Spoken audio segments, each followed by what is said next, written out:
This call is now being recorded.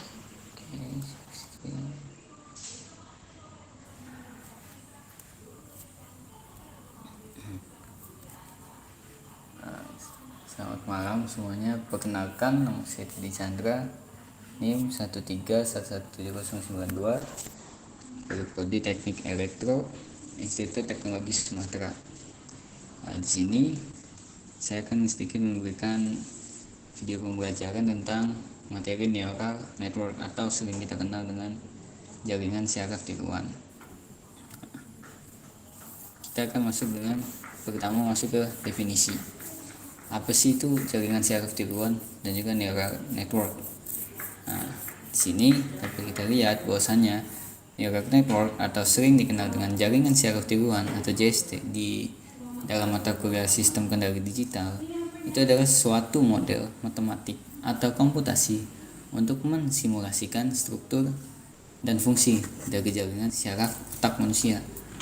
Kayak dia disebut jaringan syaraf tiruan, di mana dia membuat suatu permasalahan atau suatu model matematik komputasi yang mensimulasikan dari syaraf otaknya manusia, sehingga dia bagaimana cara berpikir manusia itu ditiru. Nah, di mana JST adalah sistem pemrosesan yang pemrosesan informasi yang memiliki suatu karakter mirip dengan jaringan syaraf manusia kita, seperti yang tadi jaringan syaraf otak. Nah, ini adalah jaringan syaraf biologi, itu jaringan syaraf gerak tubuh, habis itu bagaimana cara mulut kita bisa berbicara, gerakan berbicara, terus gerakan tangan kita, terus dan yang lainnya, itu bisa kita simulasikan secara terstruktur dengan JST ini. Nah, JST dibentuk sebagai generasi model matematika. Nah, di mana jaringan syaraf biologi kita itu digeneralisasikan menjadi suatu model, yaitu model matematika. Nah, kita di sini asumsikan bahwa pertama, pemrosesan informasi terjadi pada banyak elemen sederhana atau neuron kita. Nah, yang kedua, sinyal dikirimkan antar neuron-neuron yang ada di tubuh kita melalui penghubung yang ada, penghubung neuron. Nah, yang ketiga, penghubung antar neuron memiliki bobot yang akan memperkuat atau memperlemah sinyal. Artinya di sini kita dapat ambil kesimpulan bahwasanya bobot yang ada di penghubung itu akan mempengaruhi sinyal yang akan diterima ataupun diberikan oleh suatu neuron. Yang diberikan neuron ataupun yang diterima neuron itu akan mempengaruhi kuat atau lemahnya suatu sinyal. Nah, yang ketiga, untuk menentukan output atau keluaran dari suatu sistem JST itu kita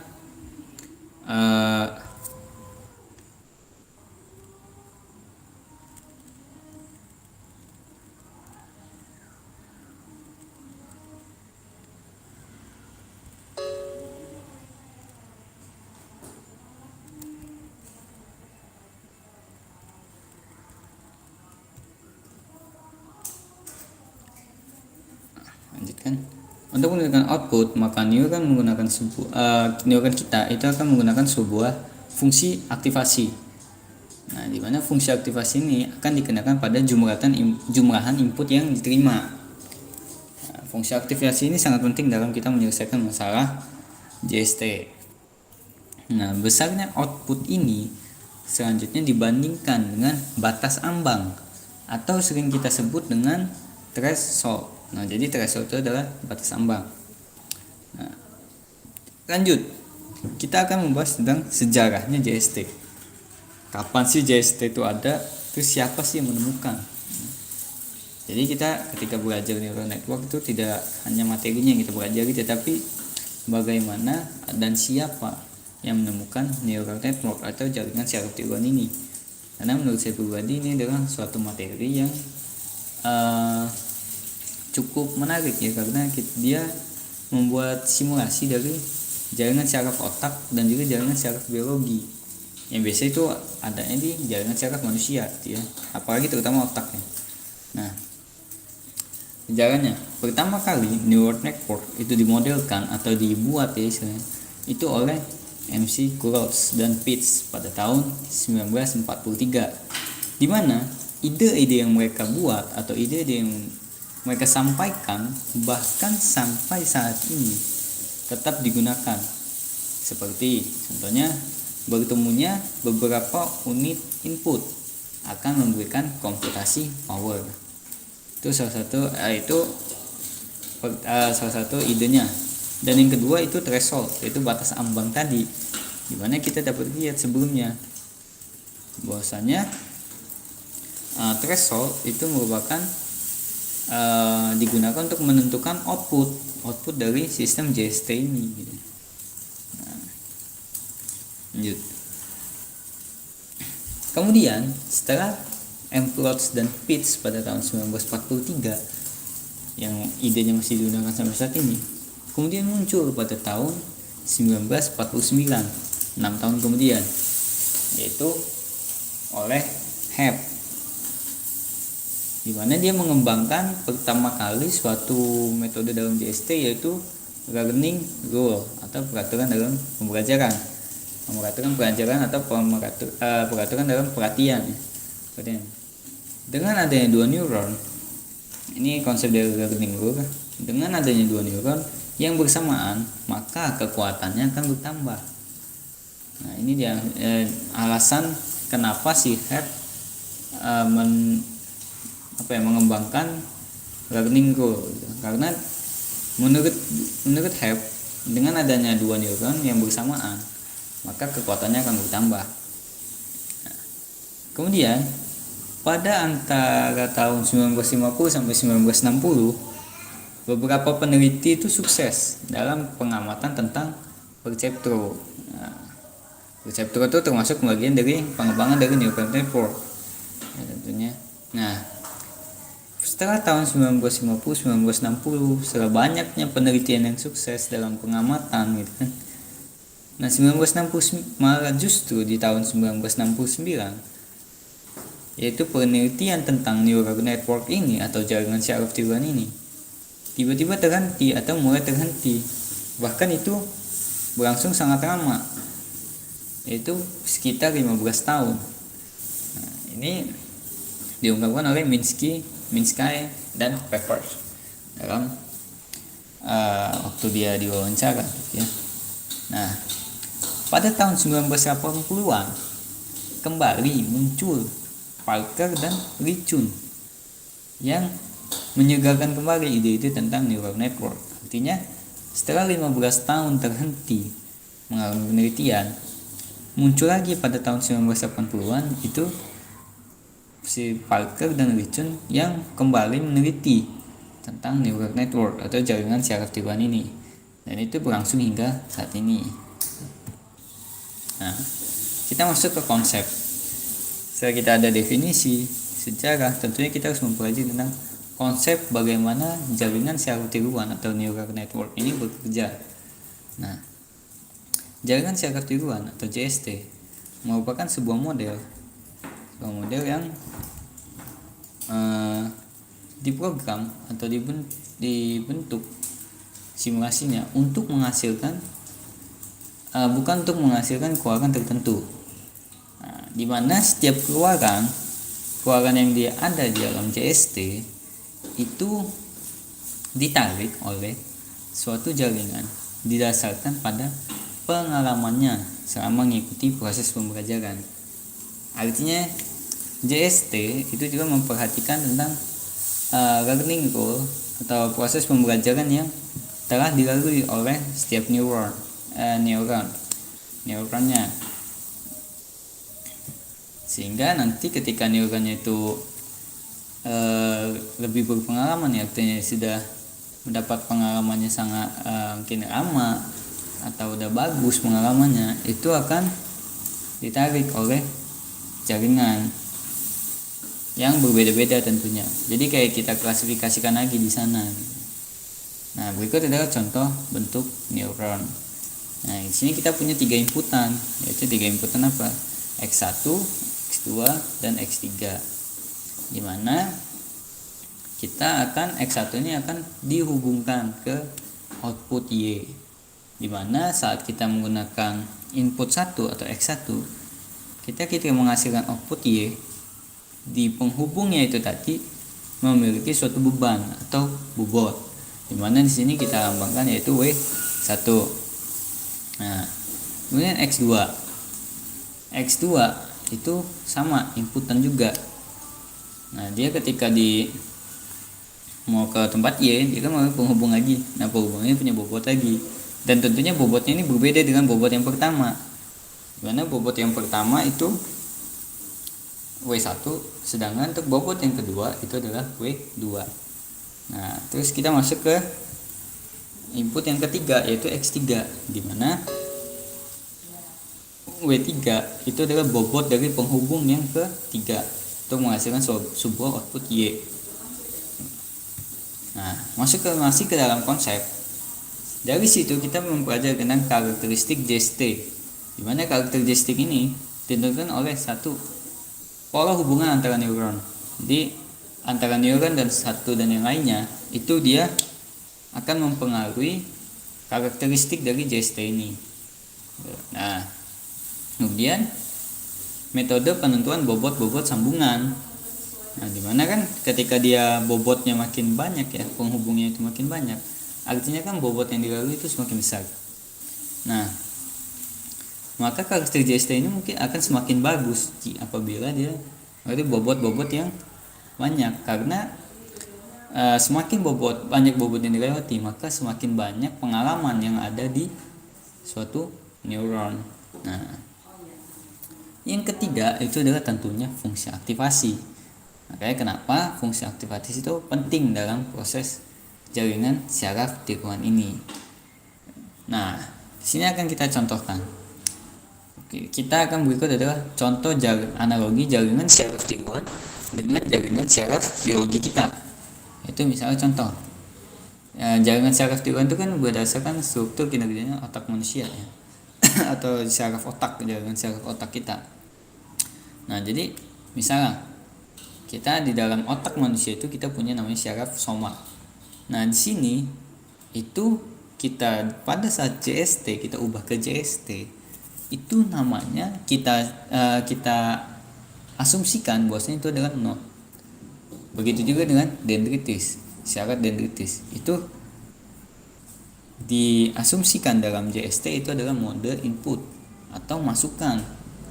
Nah, sedangkan akson itu adalah output atau keluaran dari si otak manusia. Nah, kemudian ada sinapsis, syaraf sinapsis itu bobot. Nah, jadi sinapsis ini kalau misalnya kita dapat lihat ya, di JST kan bobot itu adanya di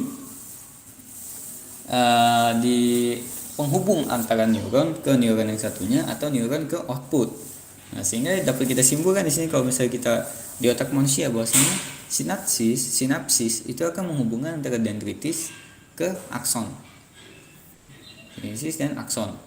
Di antara penghubungan ini dia namanya sinapsis. Itu yang pasti memiliki bobot yang berbeda antara dendritis 1 ke dendritis yang kedua, atau dendritis 1 dengan akson yang ke-1 atau akson yang kedua, ataupun yang lainnya gitu.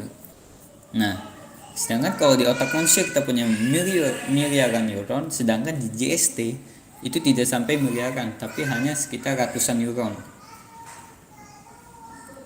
Nah, sebenarnya kenapa dia cuma ratusan neuron? Karena tidak semua syaraf otak manusia itu bisa ditiru ke dalam fungsi JST.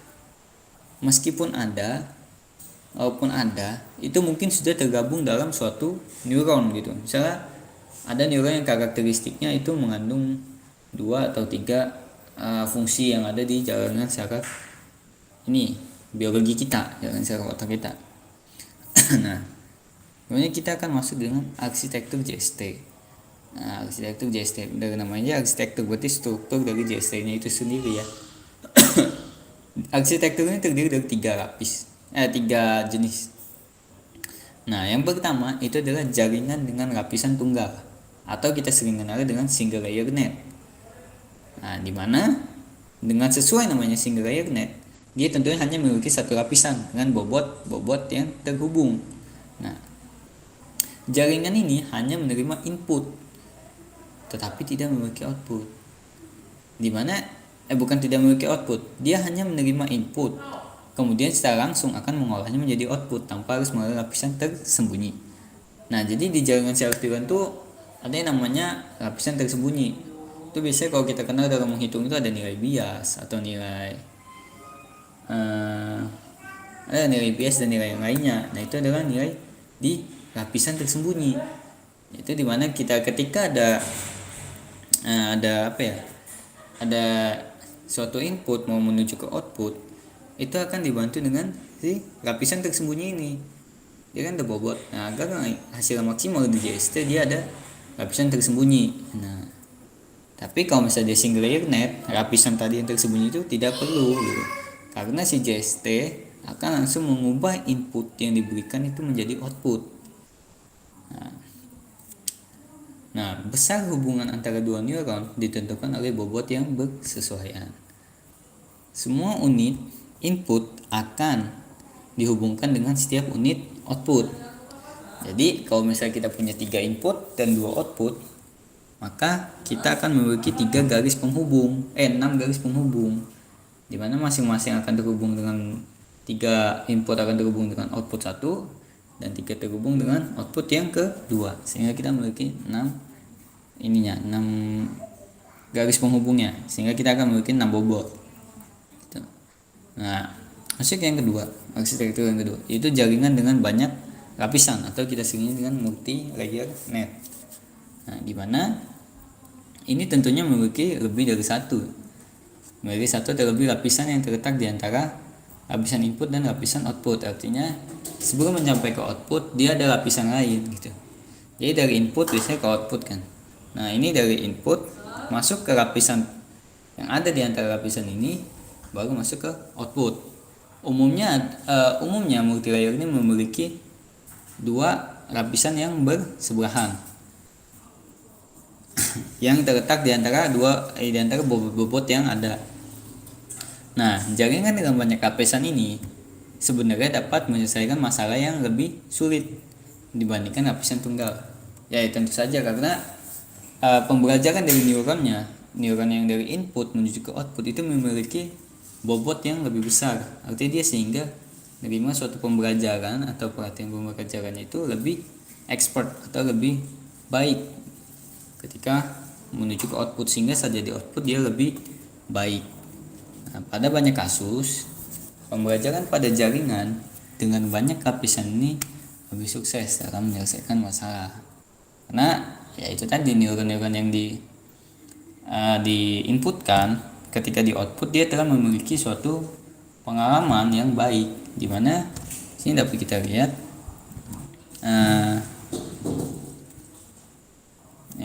JST yang tadi, di mana dapat kita lihat JST itu setiap keluarannya ditarik oleh jaringan berdasarkan pada pengalaman selama mengikuti proses pembelajaran.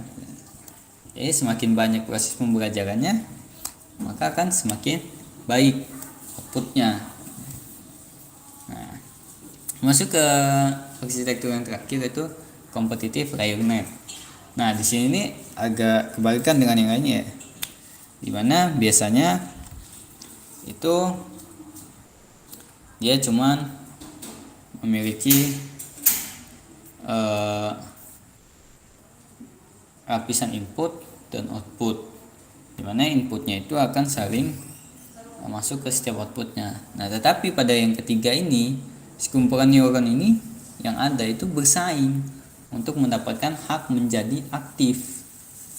Maksudnya menjadi aktif itu ketika dia terhubung dengan neuron yang lainnya, terus dia saling mencoba untuk menjadi lebih aktif antar neuronnya. Nah, umumnya hubungan antar neuron pada lapisan kompetitif ini tidak diperlihatkan pada diagram arsitektur. Biasanya. Nah, tapi di sini saya akan tunjukkan berikut gambar contoh yang menunjukkan salah satu contoh arsitektur jaringan dengan lapisan kompetitif yang memiliki bobot -L. Di sini kita punya empat neuron, yaitu AL, AM, AJ dan AI. Nah, tapi kita lihat di sana mereka akan saling memberikan satu sama lain feedbacknya. Karena di sini kita misalkan memiliki bobotnya minus n di setiap penghubungnya. Karena dia antar penghubung antar dua neuron ini memiliki bobot yang sama, yaitu minus n. Sebenarnya itu bukan minus n sih, itu ada lambang minus n itu. Nah, sedangkan dia ke dirinya sendiri itu memiliki satu, bobotnya satu, karena bobot dia sendiri gitu. Dari dia ke dia gitu kan, jadi cuma satu aja bobotnya. Ada 4 ya, kita lihat ya, AM ke AJ saling feedback minus n ya kan? AJ ke AI saling feedback minus n, AL ke AI saling feedback minus n. Nah, sehingga menyebabkan mereka ini karena bersaing, maka secara tidak langsung mereka ini memiliki bobot atau pengalaman si neuronnya itu sama gitu. Nah, ini adalah beberapa aplikasi JST yang ada di dalam kehidupan kita sehari-hari atau yang ada di sekeliling kita. Pada tahun 1988, DARPA Neural Network Study itu membuat daftar berbagai aplikasi JST yang diawali dengan aplikasi adaptif Channel Equalizer pada tahun 1984 yang dibukakan oleh DARPA Neural Network Study. Nah, ini aplikasi Adaptive Channel Equalizer ini merupakan jaringan neuron tunggal untuk sistem telepon jarak jauh untuk menstabilkan sinyal suara. Nah, alat ini tentunya mengalami kesuksesan luar biasa dalam industri. Ya, dapat kita lihat sampai sekarang pun telepon jarak jauh itu masih ada gitu ya. Masih kita gunakan, bahkan sangat sering gitu ketika kita ingin menghubungi seseorang gitu. Nah, itu menggunakan suatu aplikasi JST yang diawali dengan Adaptive Channel Equalizer, yang dia menggunakan neuron tunggal atau ini ya single layer hanya punya satu tunggal dari input, langsung mengubahnya sendiri kan jadi output. Dengan adanya jaringan saraf neuron tunggal ini atau Adaptive Channel Equalizer ini, sehingga saat kita berteleponan jarak jauh pun kita akan mendengar suara yang stabil atau dengan baik, stabil dan baik gitu ya di dengar kita, untuk menstabilkan karena adanya si Adaptive Channel Equalizer ini. Nah, kemudian yang kedua, contoh aplikasi yang kedua itu adalah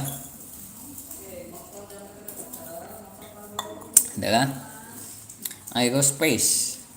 Nah, apa sih aerospace? Aerospace adalah autopilot ya, sebuah terbang dengan akurasi yang sangat tinggi, di mana dia terdapat simulasi jalur penerbangan, sistem pengendalian pesawat, simulasi komponen pesawat terbang, dan detektor kerusakan komponen pesawat. Artinya di aerospace ini dia sudah dapat terbang yang tentunya hampir mencapai tahap sempurna ya, karena akurasinya sangat tinggi gitu. Terus dia memiliki simulasi jalur penerbangan juga, di mana dia bisa berarti melatih dirinya sendiri dalam jalur penerbangan gitu, dan tidak akan lepas maksudnya keluar jalur gitu ya, karena dia sudah punya simulasi jalur penerbangan sendiri dan tentunya terarah ketika dia diaktifkan. Nah, kemudian sistem pengendalian pesawatnya juga ada seperti pesawat pada umumnya. Nah, kemudian ada simulasi komponen pesawat terbang seperti mungkin kayak sayap bagian kanan kiri, terus ada tuas pilot ya, tuas dan selainnya gitu ya. Nah, detektor kerusakan komponen pesawat juga ada apabila dia ketemu guncangan atau gelombang atau angin yang lebih besar di menghantam dia. Jadi ketika ada kerusakan sedikit, misalnya di sayap kanan ada kerusakan apa, itu akan terdetektor oleh si aerospace ini, dan itu langsung jelas apa saja komponennya karena dia memiliki simulasi komponen pesawat terbang. Nah, lanjut ke yang otomotif. Contoh yang ketiga, otomotif adalah sistem pemandu otomatis menganalisis aktivitas pengemudi. Jadi otomotif ini dia berfungsi sebagai sistem pemandu untuk para pengemudi, dimana di alat ini juga sudah disediakan aktivitas pengemudi yang kemudian dianalisa. Apabila kelamaan berkendara, tentunya akan diberikan suatu notis atau suatu peringatan agar mungkin pengemudi dapat beristirahat atau memberhentikan kendaraannya sejenak atau yang lainnya gitu. Nah, alat yang selanjutnya adalah perbankan. Perbankan adalah pembacaan cek dan dokumen, seperti evaluasi aplikasi kredit yang ada di bank. Itu juga menggunakan suatu aplikasi JST dalam kehidupannya. Dia menggunakan program jaringan saraf tiduran otak manusia untuk membaca dan juga mengecek apakah dokumen tersebut telah benar atau masih salah gitu. Karena kan ya tentu saja untuk melakukan cek dalam dokumen tidak mungkin kita menggunakan saraf otak dari hewan ya, hewan-hewan yang ada di luar sana gitu, karena mereka kan terkadang dalam kita bilang membaca cek gitu ya, mereka tidak bisa membaca gitu. Di sini tentunya dia mungkin jaringan saraf tiduran yang tentunya berasal dari JSB untuk membaca. Itu adalah salah satunya saraf pembacaan. Yang selanjutnya adalah pertahanan atau adalah pengendalian senjata. Ini adalah contoh-contohnya dari sistem pertahanan ya, yaitu pengendalian senjata, penjejakan target, diskriminasi objek, pengenalan wajah, sensor-sensor baru, seperti sensor mungkin bisa sensor logam ya, detektif logam itu. Terus ada sonar, ada radar, pengolahan sinyal citra termasuk data kompresi yang ada di dalam sinyal citra tersebut, ekstraksi ciri, peredam draw, identifikasi sinyal atau citra. Nah, dimana sehingga pertahanan di suatu negara itu akan lebih canggih dengan adanya JST. Kita masuk ke metode pelatihan.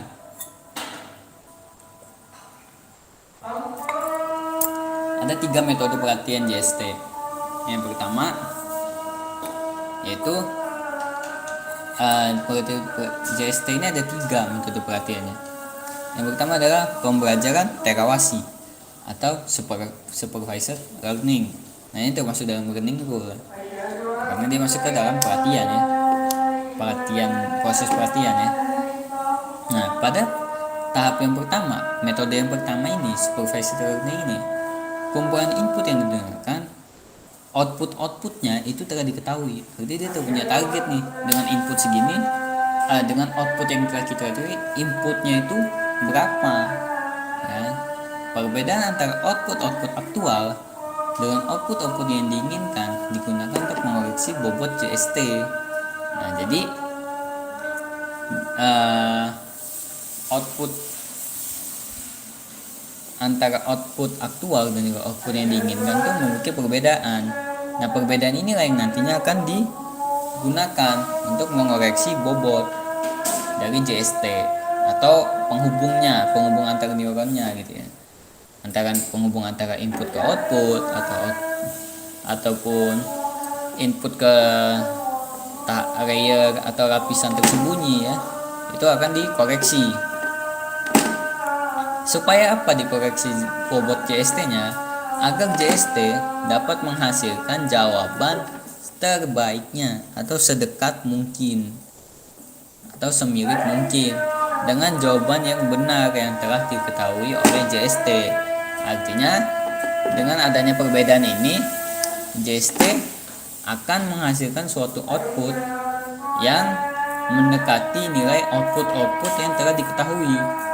Jadi outputnya itu akan sangat mendekati dengan output yang telah diketahui. Misalnya output kita yang kita targetkan 100 gitu ya, 100. Nah, dengan adanya koreksi bobot ini yang dilakukan di supervised learning, kemungkinan hasil itu bisa mencapai 99,9 gitu, sedekat mungkin ya dengan hasil, atau 100,1 gitu ya, atau 100,0001 bahkan ya.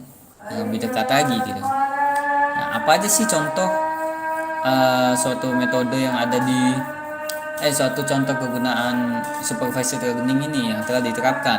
Yang pertama adalah Hebbian. Yang ditemukan oleh Hebb.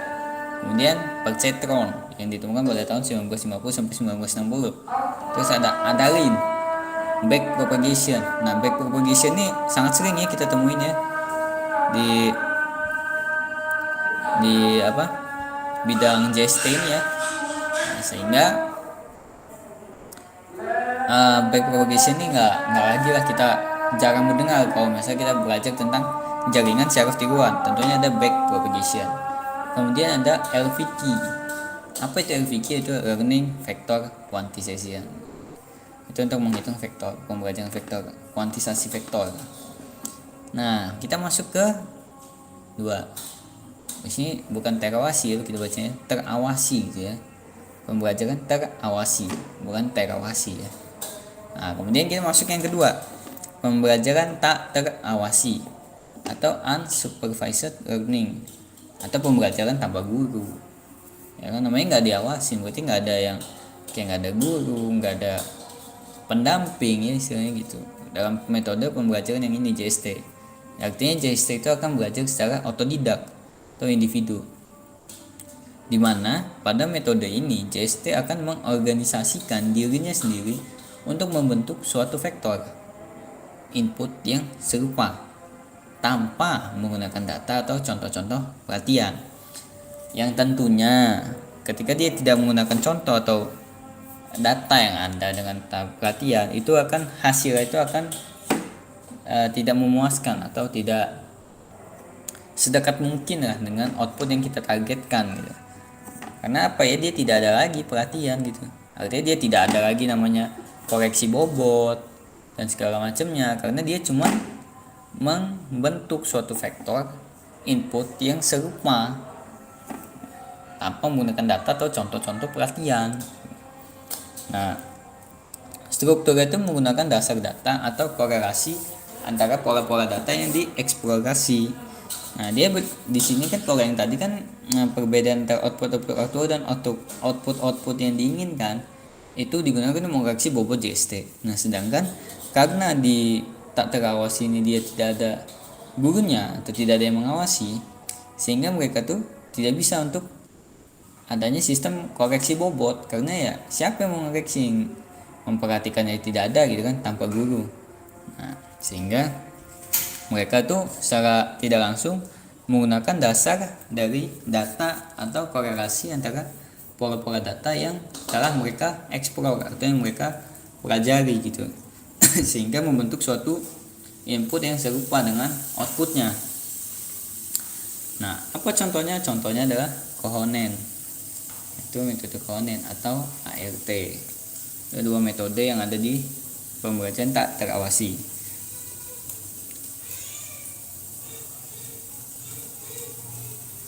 Kemudian dia masuk ke metode pelatihan JST dalam kehidupan sehari-hari, yaitu gabungan pembelajaran terawasi dan terawasi dan tak terawasi atau hybrid ya kita katakan. Ada dua berarti kan.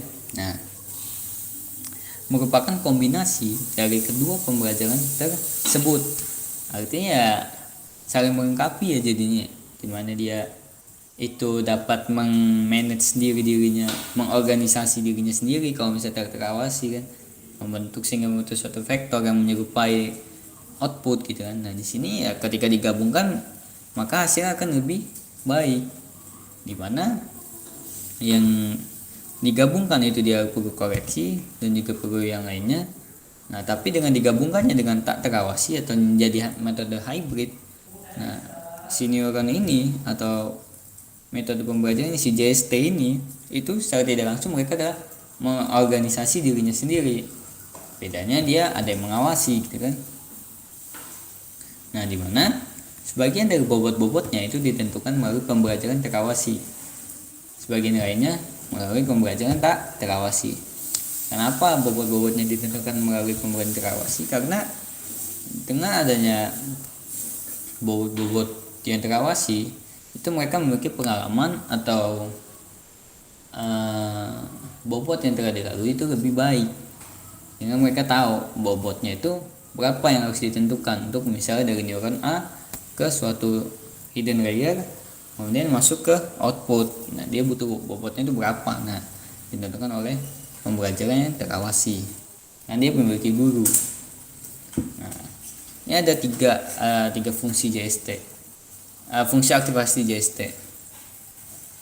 Nah, bahwa fungsi aktivasi JST ini pertama undak biner atau hard limit.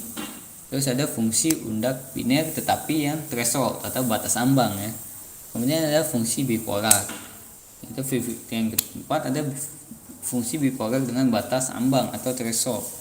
Kemudian ada fungsi aktivasi, fungsi linear atau identitas. Kemudian ada fungsi sigmoid atau biner. Nah, catatan, ketika kita untuk mencari nilai fungsi aktivasi, pengambilan keputusannya biasanya digunakan hard limit. Untuk pengenalan pola dari diagram back propagation biasanya digunakan oleh sigmoid. Jadi ketika kita menggunakan back propagation itu kita biasanya menggunakan sigmoid. Tapi sehingga ketika kita ingin mengambil suatu keputusan dalam JST ini, biasanya kita menggunakan fungsi undak biner yang hard limit. Nah, kemudian untuk memprediksi atau mengaproksimasi linear, biasanya itu digunakan untuk linear untuk Hebbian atau single layer yang menggunakan biner threshold atau ada menggunakan batas ambangnya sendiri. Nah, kita masuk ke algoritma back propagation. Ya, algoritma back propagation.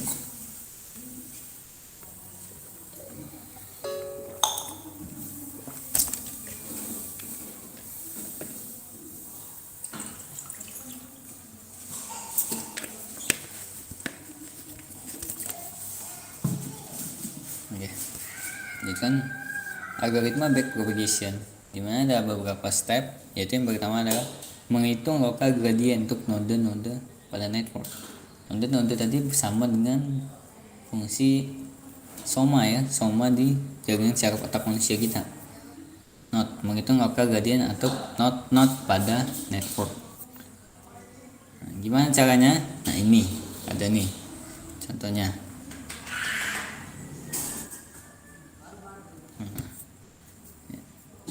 Step 1 ya kan, menghitungkan. Dapat kita lihat kita punya fungsi X1 input X1 dan X2. Ini X1 dan X2. Di mana setiap input itu akan masuk ke suatu input dan output itu saling terhubung ya. Jadi misalnya ada dua input dan dua output. Nah, si output 1 itu akan menerima input 1 dan input 2, dan yang fungsi output 2 juga akan menerima input 1 dan input 2. Nah, tapi tentu beda-beda dengan bobotnya. Di mana bobotnya ini, itu bobot yang pertama itu adalah W11, yang bobot yang bobot W11 itu ketika dia input 1 ke output 1. Sedangkan ketika input 1 ke output 2 itu adalah lambangnya W21, bobot 21. Nah, itu terbalikannya, ketika bobot 2 ke bobot 2 ke bobot output 1, dia akan hasilkan dengan W12. Sedangkan output input 2 ke output 2 itu akan hasilnya bobotnya W22. W11, W21, W12 dan W22 itu ditentukan sendiri besar bobotnya melalui yang pembelajaran ya, yang terawasi. Nah, plus 1 dan plus 1 ini sering kita sebut dengan bias. Nah, bias ini ada suatu lapisan tersembunyi di luar dari yang ada di antara hidden layer dan juga input. Nah, sedangkan untuk output yang dimaksud antara lapisan tersembunyi antara output dan input itu adanya hidden layer, yaitu N1, N2, N3, N4. Nah, ini kita sebutnya biasanya node ya, node 1, node 2, node 3, node 4 ya. Nah, dimana ketika kita mau ke node 1 itu kita ditambah dengan bias 1. Ketika mau ke node 2 kita tambah bias 2. Nah, ketika mau ke bias 3, node 3 kita tambah bias 3. Node 4 bias 4. Nah, itu fungsi bias. Fungsi bias itu untuk membantu menstabilkan suatu nilai, memperbaiki suatu nilai ya. Nah, dimana kan ketika kita input nih, input input W11 ditambah dengan input W21 ya kan, dikali dengan bias, dikali dengan N1. dia akan menghasilkan suatu output Y1. Ini adalah output dari hidden layer pertama. Nah, kemudian Y2 itu adalah output dari yang hidden layer kedua di barisan pertama. Maksudnya di bagian yang pertama. Nah, kemudian kita melakukan lagi tuh input Y1 dan Y2 ini ke N3 sebagai. Jadi output yang dihasilkan di hidden layer yang pertama itu kita masukkan lagi ke hidden layer yang kedua. Dimana Y1 itu akan masuk ke N3 dan juga N4 dengan bobotnya W31 dan W41. Sedangkan N2 itu akan masuk ke bobot yang ke 3 dan 4 dengan bobotnya W32 dan W42. Ia akan menghasilkan suatu output yaitu Y3 dan Y4 untuk di node 4. Nah, di sini kita diberikan suatu rumus gitu kan. Apa rumusnya? Itu ini. Output 2 ya, output 2 ya di sini ya. Output 2 ya. Terus di sini ada hidden layer 1 dan hidden layer 2. Nah, output 1 itu kita lihat adalah lambang flux pangkat 1 ya kali dengan 1 dikali B3. B3 tadi apa? B3 tadi apa? Itu adalah bias ketiga karena dia ada di output 1 yang ada di node 3 ya. Ditambah dengan Y1 dikali dengan W31 ya kan. Ditambah dengan Y2 dikali bobot dengan W32 dikali dengan D3 minus Y3. D3 dikali dengan minus Y3. D3 itu apa? D3 itu adalah output yang ada di Y3 dikali dengan Y3. Nah, kemudian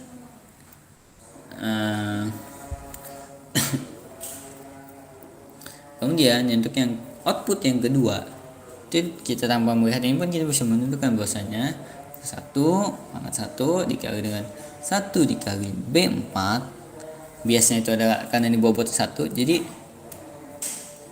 apabila ini plus 1 nya diganti dengan 2 maka dia dikali 2 dikali B4 tambah Y1 dikali W41 ditambah Y2 dikali dengan W42. W42 dari mana? Yaitu Y2 ke node 4 ya kan. W41 dari mana? Itu dari Y1 ke node 4 ya kan. Dari N1 ke node 4 itu ada bobotnya W41 ya kan. Nah, dia D4 dikurang Y4. Nah, kita lihat nih di hidden layer bagaimana cara nyarinya kan. Nah, di hidden layer 1, ini hidden layer 2 ini salah ya. Ini harusnya hidden layer 1 ya. Hidden layer 1 itu adalah flux 1 dikali B4. Nah, B4 ini sama, B4 dan B2 itu sama, B1 dan B3 juga sama. Oke. Nah, ini harusnya B1 ini ya, bukan B4 ya, B1 ini. Harusnya B1 ditambah dengan Y1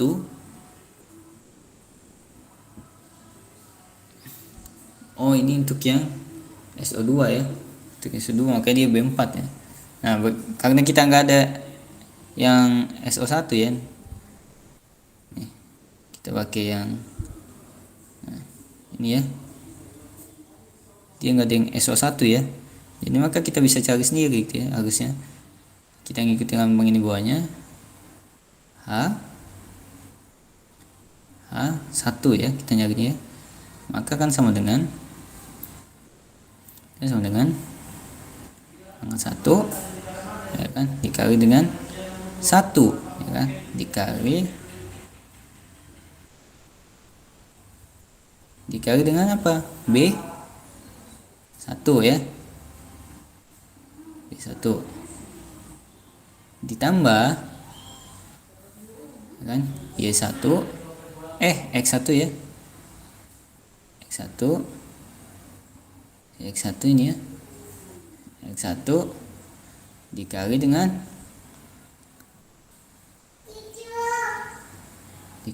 apa? X1 ke N1 itu dikali bobotnya W1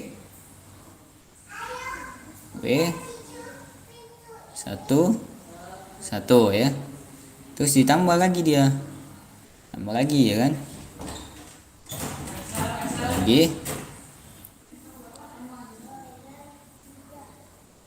tambah lagi yaitu apa? X2 X2 ini ya. Nah, X2 ini kan dikali dengan apa? Dikali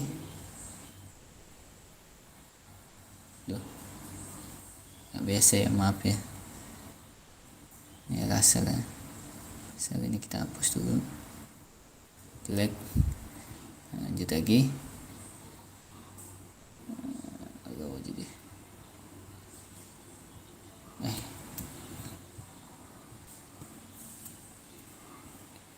gitu ya. Kita pakai ballpoint ya. X2 dikali dengan apa? W22 ya. W22. Ini harusnya dalam kurung ya, dalam kurung. Terus ini juga dalam kurungnya ini ya. Ini dia. Nah, oke, kita dapat nih. Dikali dengan apa? Nah, berarti kita kali dengan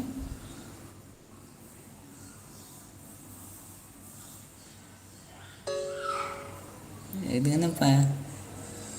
Ya, dikali dengan yang ini tadi, set output 1 ya. Output 1 dikali dengan W31. Nah, kan penghubung antara output 1 dengan not 1 ya W31 ya. Ditambah dengan output 2 ya. 2 yang kedua dikali dengan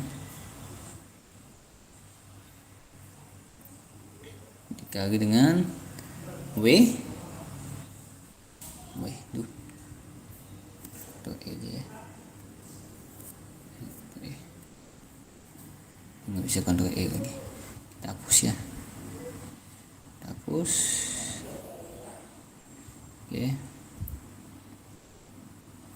Dikali dengan W41.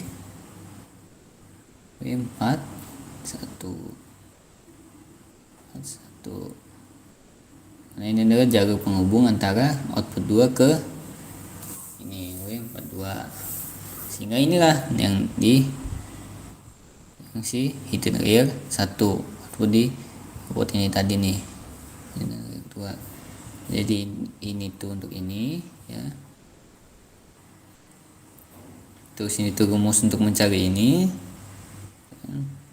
Nah, yang ini hidden layer 2 itu untuk mencari si ini ya. Oke. Ini nilai 4 ya. Lanjut, kita lanjutkan lagi ke raw. Oke, lanjut ya. Lanjut.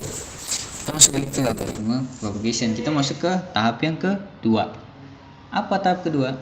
Nah, ini kita menentukan bobot network menggunakan learning rule. Learning rule tadi punya siapa? Punyanya si Hebb. Ya, punyanya Hebb bukan ya? Punya Hebb misalnya.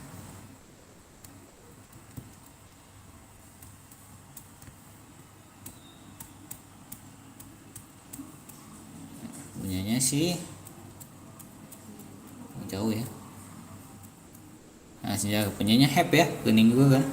Tahun 1949 ya, punyanya Hebb.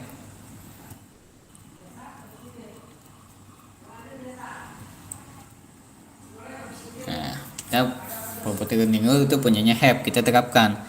Artinya di sini dapat kita simpulkan ya, bahwasanya output mengatur bobot networknya ini menggunakan learning rule itu masih digunakan si metode si Hebb tadi. Jadi dari yang pertama itu MC kurang dengan Mr. Pitts ya, itu masih digunakan. Itu kan ada 2 threshold dan juga tentang dua input ya, yang menyebabkan suatu komputasi power kan. Nah, yang ini si Hebb ini digunakan learning rule. Nah, learning rule tadi apa? Learning rule itu menyatakan bahwasanya ketika ada 2 input bersamaan, maka akan menghasilkan suatu nilai yang lebih besar ya, menghasilkan nilai yang lebih baik ya. Nah, ayo kita lanjut. Nah, kemudian masuk tuh rekening gue step 2, ya kan? Berarti kita apa? W bobot W dikali N plus 1 sama dengan misalnya kita punya N nya 1 ya, berarti bobotnya ke W saat kedua ya. Nah, WN ya kan ditambah dengan alfa dikali W N min 1 ditambah dengan lambang N dikali dengan lambang sigma ya, itu kayaknya lambang sigma N dikali dengan Y. Nah, inilah contohnya ya. Kita tadi kan ada B W31 W32 W31 W41 W32 W42 W11 W21 dan W12 dan W22, dan juga bias 3 4 dan 1 2 3 4 ya istilahnya ya. Nah, di sini adalah W31N41. Artinya kan W31 dikali N ditambah dengan alpha dikali dengan W31 dikali N min 1 ditambah N dikali flux 1. Kenapa dia ke output 1? Karena W31 tadi menghubungkan antara not 1 ke not yang ke 3. Jangan dibawanya kenapa dia output 2? Karena dia menghubungkan antara not yang ke 1 dengan not yang keempat. Kali dengan Y1 tentunya kan outputnya jadi Y1.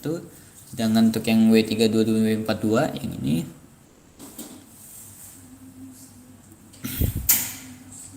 dan ini tinggal bisa di copy ya. Nah ini ya, kenapa dia W31 ya, ini W31 nih ya, kenapa dia dikali 01 ya, karena ini Y1 ke W31 ini ya. Warnanya bisa diubah gak sih? Yang ini tadi ya, W31 itu kan menghubungkan antara ini ya, ya kan? Jadi kan dengan si yang 41 ini apa dia N02 karena ini dan si ini ya. Oke. Lanjut ke yang selanjutnya ya. Nah, sama dengan yang lainnya masih sama ya, alfanya dari alfa, dan ininya aja yang berbeda ya, ininya aja, ini saja nih yang berbeda nih. Bentar. Nah, ininya saja yang berbeda nih ya, barisan ini berbeda nih. Nah, ini berbeda nih ya. Terus juga ini nilai-nilai W-nya ya, W-nya masih beda. Tapi kalau di sini alpha dan ini itu dianggap sama. Ini output Y1 dan Y1 ya. Nah, ini output kedua. Ini X1 dan ini X2. Ya. Bias juga gitu, bias 1 kan tadi yang ada di not 1 ya. Makanya dia dikali dengan si 02. Kenapa output 2? Karena dia adalah bias 2. Nah, bias 2 itu yang ada di bawah ya. Bias 2 itu yang ada di bawah, kan dia ada di, kan ada not 1, ini not 3 nih. Kan? Ini not 3. Ini not 4 kan. Not terbalik dong ya. Asal dulu.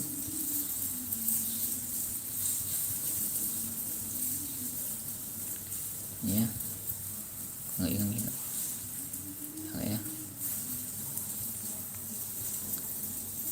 Gawatnya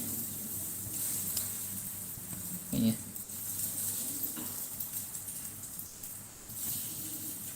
ini tadi ya, kan not 1 ya, 2 ya, sini ada not 3, sini ada not 4 ya. Nah, sekarang ada X1 nih, X1 kan, ada X2 kan. Nah, di sini kan ada yang sini tadi ya, itu ada sih, ini adalah namanya B1, ini namanya B2, 2 kan. Ini ada B4 nih. Ini. B4 nih kan. Ini ada B3.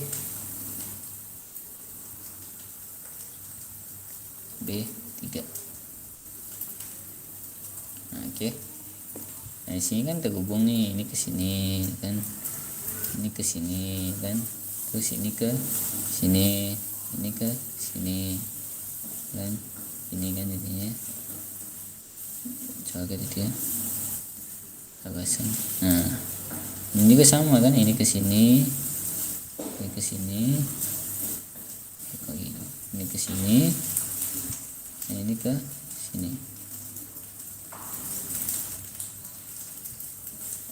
Ya.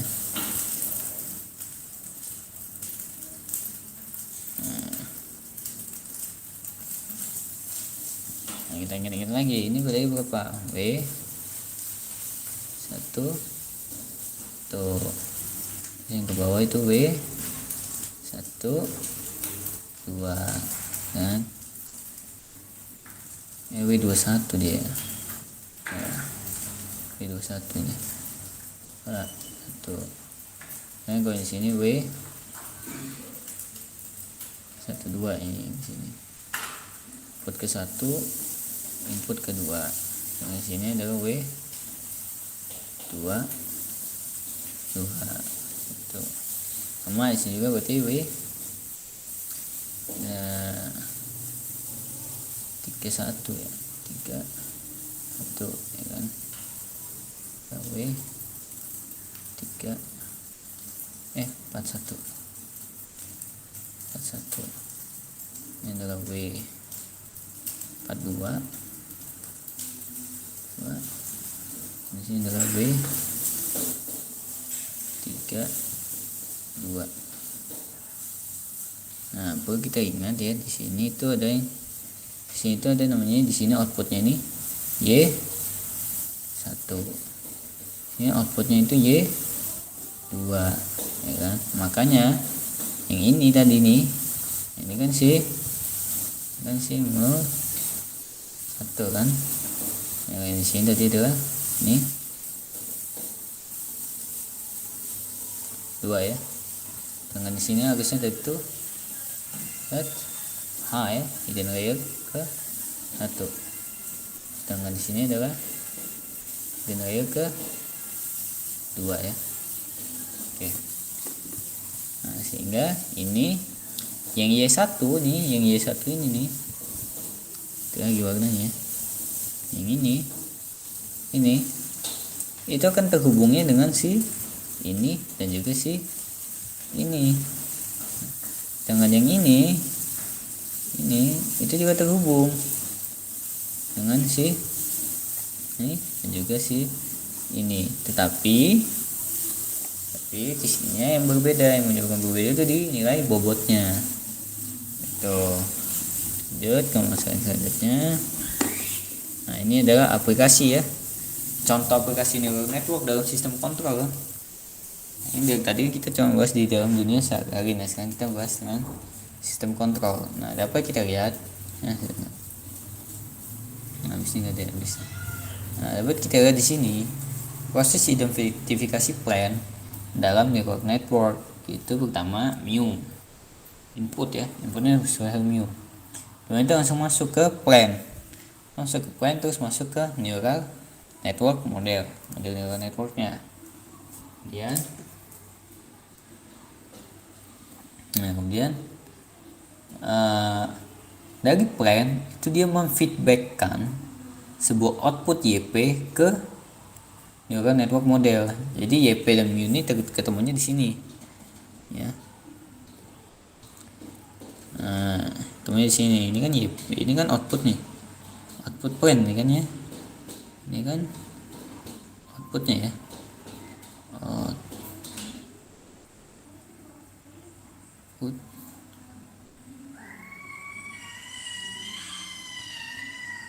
dari plan kan masuk ke sini kan.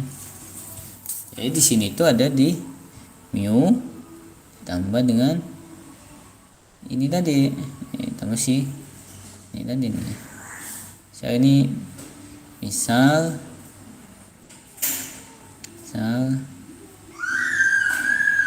ini itu A ya.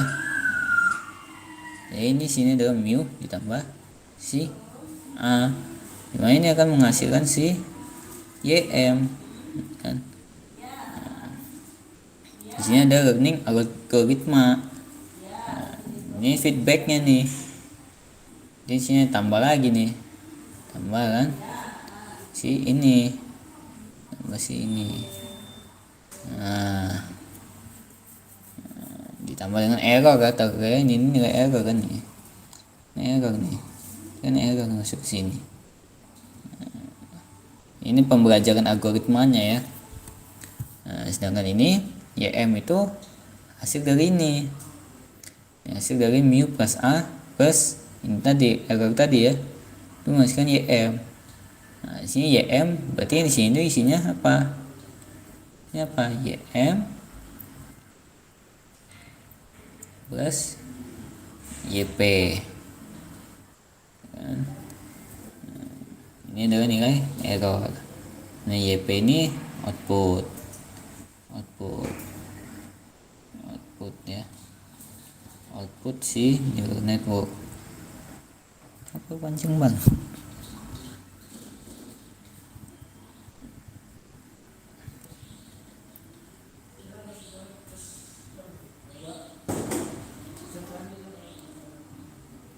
Output si output dari sistemnya ya, sistemnya.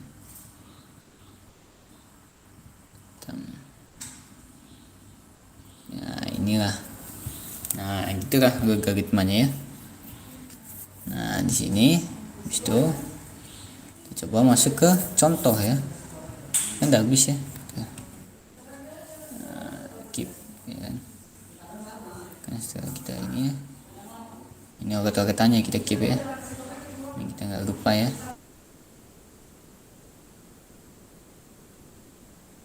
Dan ini adalah contoh soal nih. Contoh soal nih, misal kita bangkitkan nilai ya, nilai inputnya nih passing aja ya kita ya, ambilnya passing cuma teratur ya.